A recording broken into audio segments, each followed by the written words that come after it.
Author John Brewer's passion for history unfolds in the pages of his historical fictional novels, action, adventure, romance, opening windows into other times, other places. The characters struggle for love, for respect, for survival. John studied at Johns Hopkins University, a BA in biology, PhD in biochemistry, postdoctoral experience at the University of Illinois. His career started at the University of Georgia in 1966. Today, he is a professor of biochemistry and molecular biology. He has over 100 professional scientific publications, and his latest novel, his seventh, is Quest. And John Brewer back with us on This Week in America.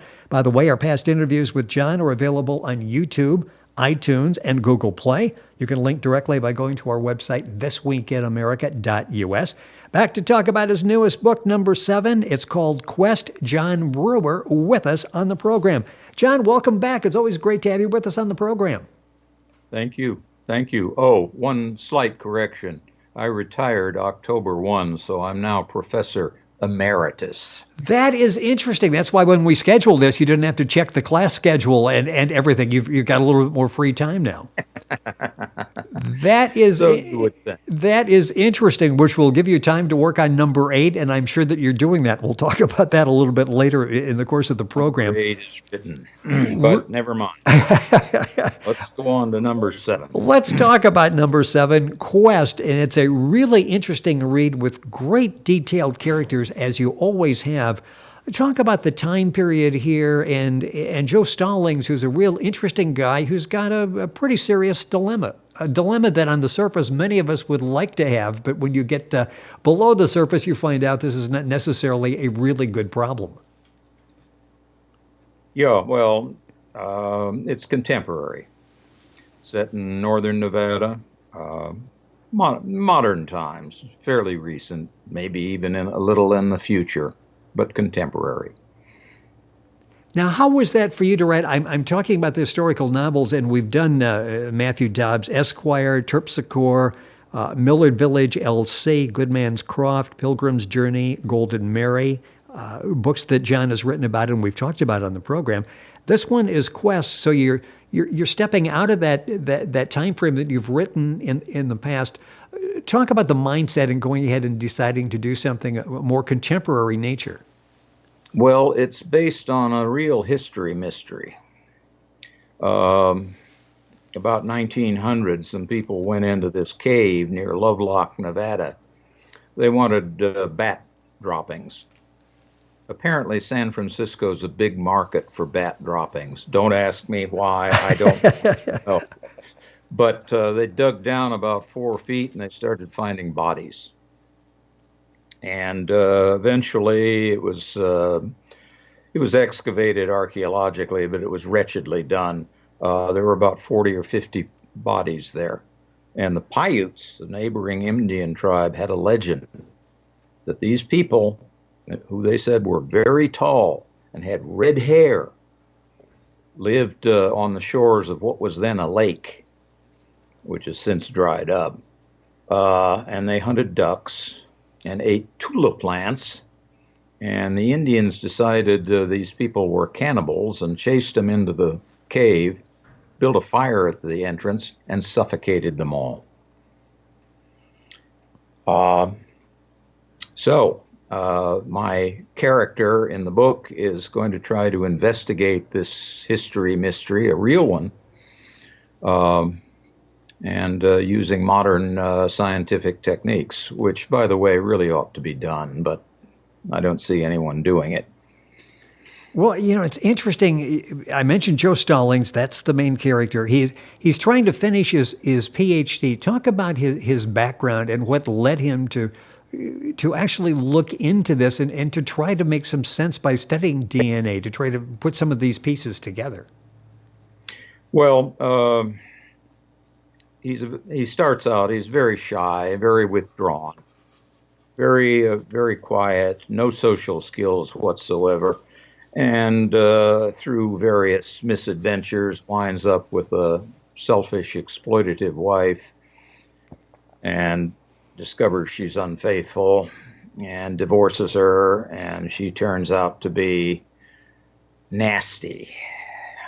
Anyway, he's basically in hiding, but his job requires him to deal with people who are in crisis.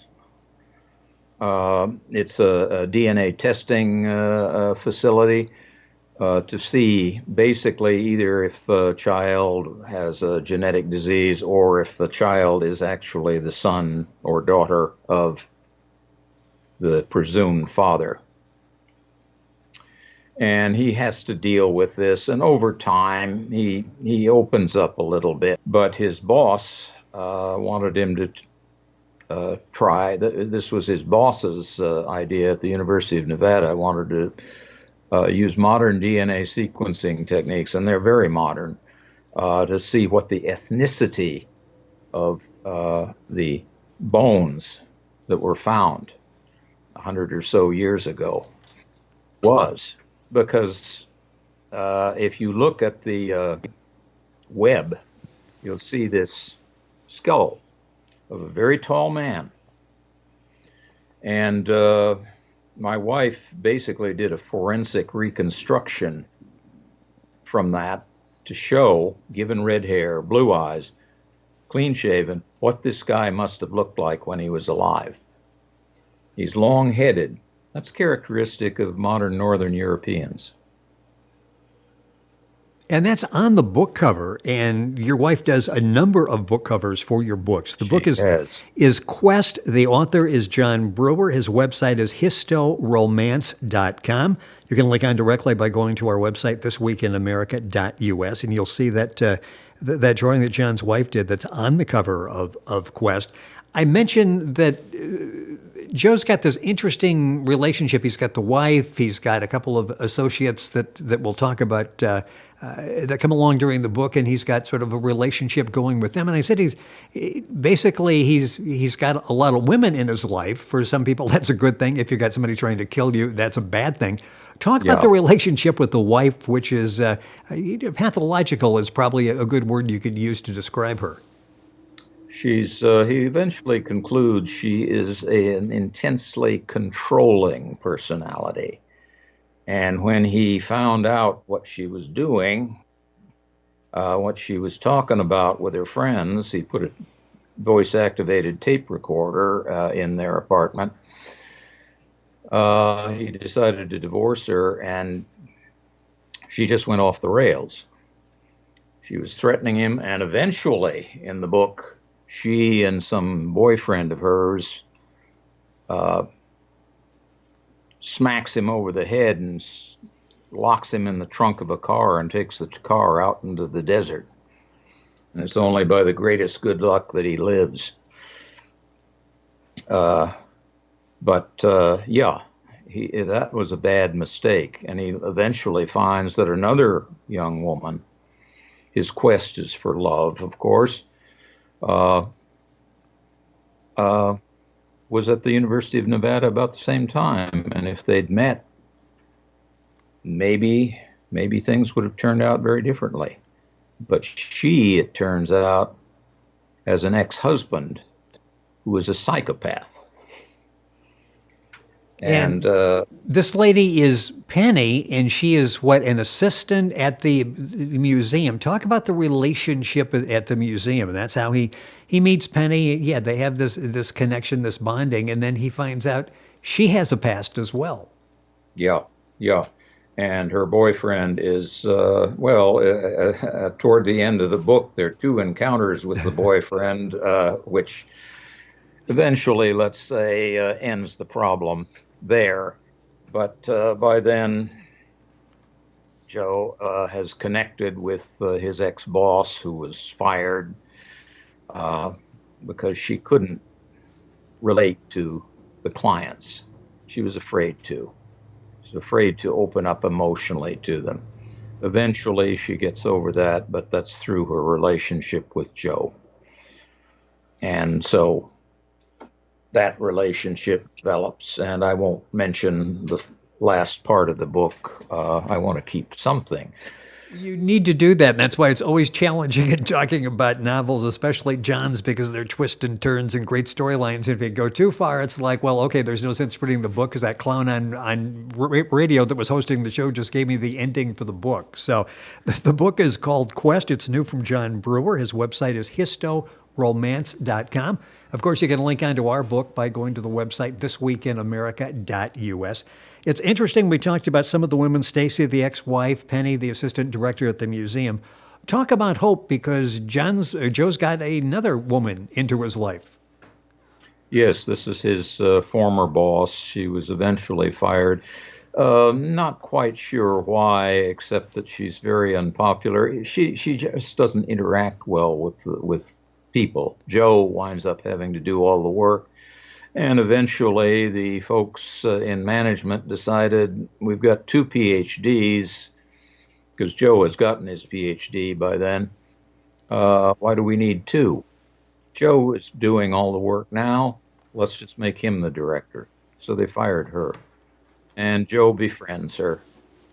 You know, I mentioned some of the characters here. The book Quest, you've got action, you've got adventure, you've got romance, you've got mystery, you've got all of the elements.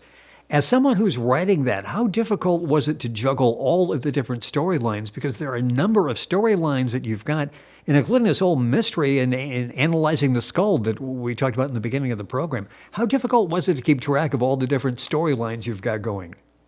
Well, the scientific part is not a problem. I mean, everyone does DNA analysis these days, and I know what the technical details I know. But it's interesting you should ask that, because I wrote the original version and it didn't have many of these features, and then I reread it. I always do this. I go over it again and again, and I added whole chapters. Wow. And the whole thing just evolved and produced the final version that you see. So sometimes when I'm writing, I have a beginning, middle, end, and I go from the first start all the way through, and that's it. Minor changes only. Other times, it's a different matter. But having a day job, I don't have to worry about writing something every day. If I can't think of anything to write, I don't write anything. But in this case, and in the case of 1 or 2 other books, I really had to make extensive changes in it. This doesn't bother me any. I wanted the story to come out. Yeah, and it's interesting, and I never really thought about that. You obviously can't go back each day as you sit to write and start at the beginning and go all the way through to make sure there's that continuity. When you go back and towards the end, and in this case you went back and you decided you needed to do some revisions, when you go back, talk about that aspect of going back and putting it all in perspective. In fact, does it put it in different perspective for you? As you're reading it from the beginning, are you seeing things differently, maybe that you forgot about, or nuances that you forgot about as you were writing?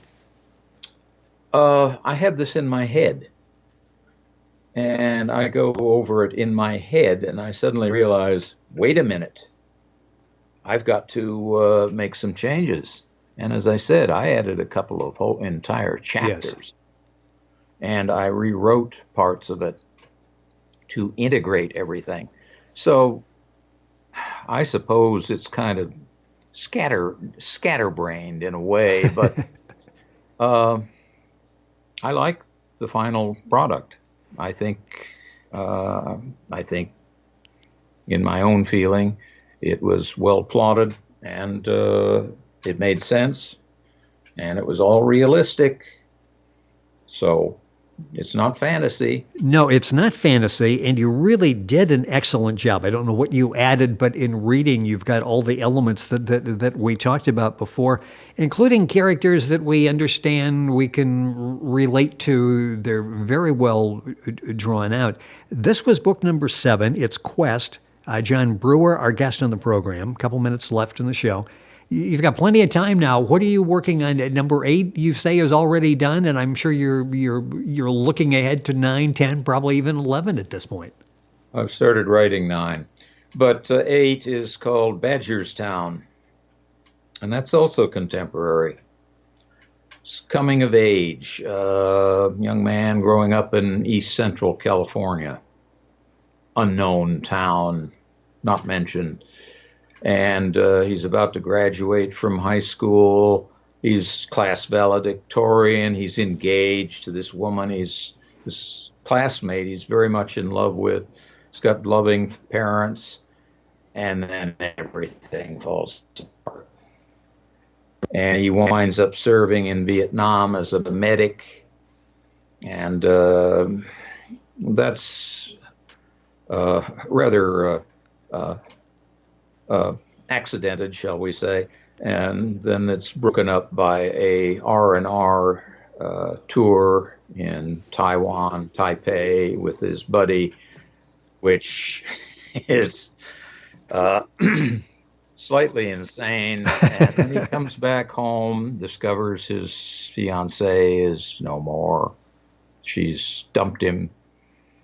And he spends a couple of years trying to come out of that. And his buddy turns out to be involved in drug dealing and is murdered. And it just goes on. And he's lucky to escape with his life. Now he not only escapes with his life, he escapes with a significant amount of illegal drug money that he found. And he finishes his education, comes back to the town to practice, and marries this very pretty woman. But it turns out she has some family connections that start the whole process over again. Wow. This is Badgertown is the name of this? Badgerstown. His name is Michael Brockton, and Brock is a very old Celtic word for badger. Ah, interesting. Well, that is book number 8. Before we get to that, enjoy book number 7. It's called Quest. And a minute or so left in the program. It's interesting, all the different characters, the plots you come up with. How much of this goes back to your time? We've talked about this before, where the family moved. You were subjected to different parts of the country, different environments, different cultures, that type of thing. An inquisitive mind, did that come out of some of those early years for you? In a sense. There are two effects. Children move around a lot these days. Their parents move around a lot. And there are two possible effects on the children. One is that they become superficially very social. They're always meeting new people, so Yes. they're always establishing contact with it. The other is to throw the child into himself again. That was the effect on me.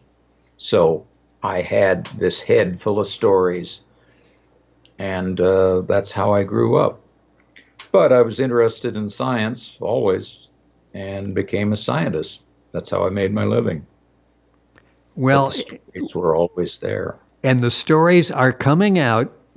I was going to say slowly coming out. Now they're coming out quicker and will come out at a more accelerated pace now that you've got obviously quite a bit of time that you could work on the projects. We're talking with John Brewer.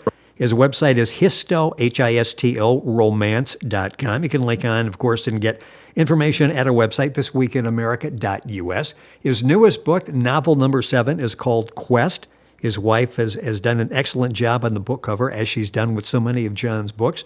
The books are available at Amazon all around the country. And again, information at historomance.com or by going to our website, thisweekinamerica.us. John, it is a pleasure, as always, to have you on the program. Thank you so much for being with us. Great to have you here, and we look forward to having you back to talk about the new book. Well, it should come out sometime next year, and thank you very much. It is always a pleasure. John Brewer, our guest in the program. Historomance.com is his website. You can link on directly by going to our website, thisweekinamerica.us. Stay tuned. We're back after these messages.